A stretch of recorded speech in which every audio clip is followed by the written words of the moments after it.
त्याच्यामध्ये ज्या आम्ही एक पत्र दिलं आज आणि मुख्यमंत्र्यांच्या मागच्या भेटीमध्ये 27 तारखेला 27 जानेवारीमध्ये आपल्या रस्त्याच्या बाबतीमध्ये पण सूचना दिली होती. ते रस्त्याची जे कामं पूर्ण झाले परंतु अजून ते काही खराब आहेत आणि त्यांचं पेमेंट पण झालं नाही. तर ते असे जवळजवळ 20-25 कामांची आम्ही लिस्ट साहेबांना दिली आणि त्याने आम्हाला कबूल केलं होतं की वन जमिनीचे जे प्रकरणं आहेत, दावे आहेत, तर ते जास्त शीघ्रगतीने व्हावेत म्हणून 30 दिवस आपल्या 90 दिवसाचा त्यांनी म्हणजे कालावधी दिला आणि त्याच्यामधल्या काळामध्ये मी स्वतः सुरगाणा किंवा नाशिकमध्ये येतोय आणि त्याचा आढावा घेऊ अशा प्रकारचं त्यांनी सांगितलं. आणि आज त्यांना आम्ही विचारलं, म्हटलं ती तारीख कधी देता.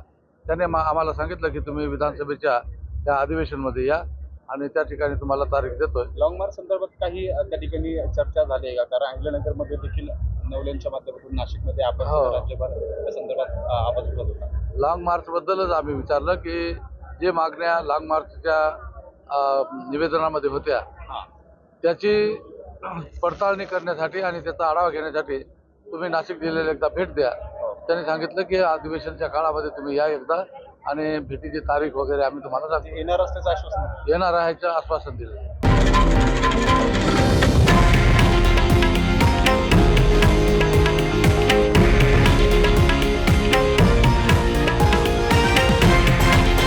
हे आहे देशातील नंबर 1 न्यूज नेटवर्क आणि आपण पाहत आहात TV9 मराठी, एकमेव.